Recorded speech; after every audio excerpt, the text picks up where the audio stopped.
So first and foremost, my aunt started making this without me, so I wasn't able to record it exactly how you're supposed to do it from start to finish like I do with you guys. But I am going to show you guys what you need. So you need a pack of beans, but it's not going to be habichuela romana. It's going to be habichuela roja. Pero como ya la señorita, my aunt, se desesperó y comenzó sin mí, ¿no es verdad? Sí. Okay, I have to show you guys what type of bag. We use Goya, but instead of Roman beans, it's gonna be red beans. En vez de habichuelas romanas, van a ser habichuelas rojas. Van a necesitar, estas son las galletitas que tú le agregas al final, ya casi cuando está terminando cuando se está hirviendo y ya casi está. Ya cuando se va a hacer. Oh, también cuando se va a servir también. No, no la veo. You're gonna need leche carnation, una lata. Esto es para 1 libra de habichuela. Para 1 libra. Una lata de leche carnation, una lata de leche de coco. Van a necesitar cinnamon sticks, Malageta, and this is all to your tasting and wanting. And batata. She added batata to this. So I'm gonna explain to you guys what she did without me, and then I'll get you guys started on where I caught up with her. The thing that you guys can add, and this is optional at the very end, is raisins, pasas. So you guys can add these. I hate this, but since it's my aunt showing you guys, she's going to add it to hers. I don't add this to mine.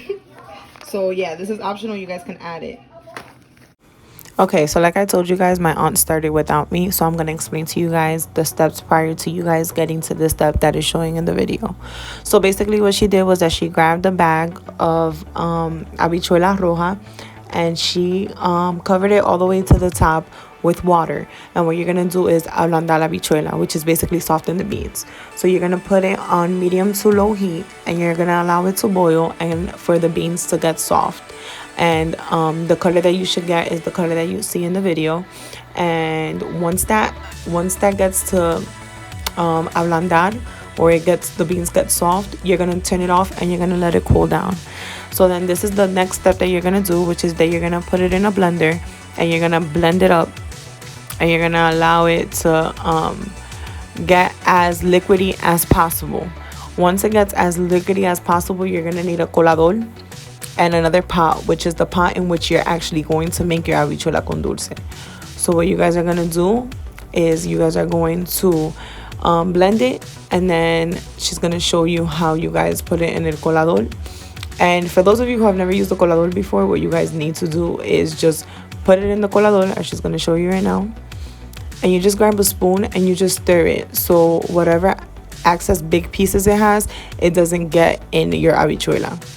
So boom, she put it in the pot, and then you're going to repeat this step over and over again. And once you guys have taken out all of the beans that you boiled so that they can get soft, you are going to colarlo, and then you're going to get started on your actual habichuela con dulce. Okay, so here it is, the step that I was trying to explain to you guys. She literally has a spoon and she's just stirring it around and around and around and around. And you want to make sure that the pot in which you're going to use to make the habichuela is bigger than the ones that you boiled the habichuela in. Okay, so now the next step is for you to rinse your batata, pour out the water, and you're going to cut it up in little cubes as you see in the video. And now you're just going to add it to your habichuela, which you have now put on the stove, and your fire is on high to medium. Once you add it to the pot, then the next step is just to add the other ingredients that you guys have. So just so that I can give you guys kind of a ratio, she has 1 pound of beans, which is what you boiled and you softened, and then you have 1 pound of sugar that she says she's gonna use, but we're not sure it's that exactly. It's always to taste. For the batata, she just put a big piece, and now as you can see, she's adding the canela sticks. So you're gonna add canela sticks. Some people like a lot of canela sticks, others don't, so it's more to a preference basically. And after you add the canela sticks, you're actually going to add your next thing, which will be the Malageta. Okay, so now you guys are gonna add your malageta, and your malageta is to preference of taste as well. So what you're gonna do is that you're gonna grab as many or as little as you want. My aunt took 2 handfuls, as you can see in the video. Well, not handfuls, but 2 parts. The fire is still off while she is adding all of this. So you're gonna add all of that, and then the next thing that you're gonna grab is some salt. You're gonna grab a cucharon, and the way that you can measure it is how she measured it, which is on the tip of the cucharon. You're gonna add salt, and then you're just gonna add that on there. And this is the part where we are going to stir it, and we're going to turn on the fire, and you're going to put your fire on high.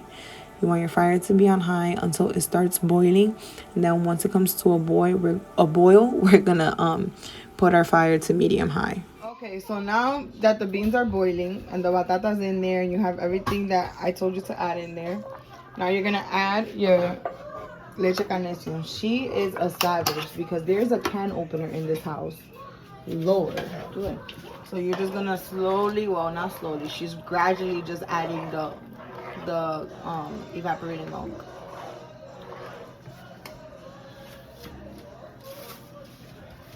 And then your leche de coco. Such a savage.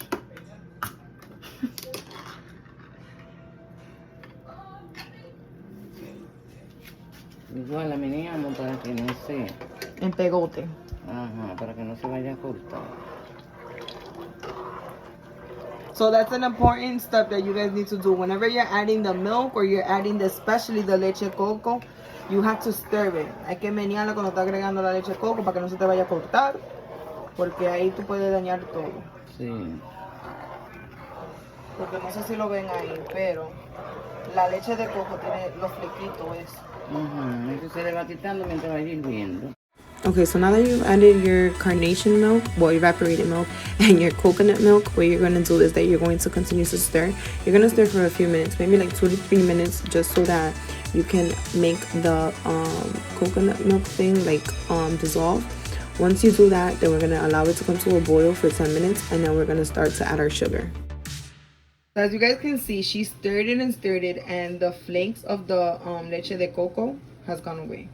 So now we're gonna let it boil and let it boil for about 10 minutes, and then we're gonna add the sugar, and then we're just gonna put everything together. So this is after 10 minutes. Look at how the texture has completely changed. So now we're gonna add the sugar. You see, my aunt is wild because her measurements are so bad. As you guys saw, she just poured the sugar in there. She doesn't have an exact measurement for how much sugar she puts. So basically this is to your taste. So what you do is that you add sugar, and then you stir it, and you let it boil, and then you taste it to see if you need to add later on. You add the sugar, you stir it, y después lo deja como cuánto, 10 minutos. Más o menos 10. 10 a 15 minutos. So you just leave it for 10-15 minutes and let it boil. And then you're gonna taste it, make sure that it's good from sugar and all that extra stuff, and then from there you're just gonna put the finishing touches. Okay, so it's been about 10 minutes, and we are going to do a consistency check and a taste check. So my aunt is here, and she's going to taste it to see if it needs any more sugar, which she did, and she said that it did. So we added a little bit more sugar to it, and we stirred it around, and we left it to boil once again for another 10 minutes. So once you do that and you check it, you're gonna let it boil. Once you let it boil, you're gonna check it again, make sure that the sugar is good, and then we're gonna check it for consistency. Now here we checked for the consistency, and the consistency was perfect, and I also tasted it, and it tasted perfectly fine. So this is where you put the ending of your habichuela con dulce together. Okay, so now on this part right here is where you're gonna add the raisins, which I hate raisins. I do not add raisins to my habichuela con dulce, but some people do like it. So this is where you would add your raisins, and she had me add it. I don't know why, but I added 2 packs of raisins. Making a video tutorial, like why is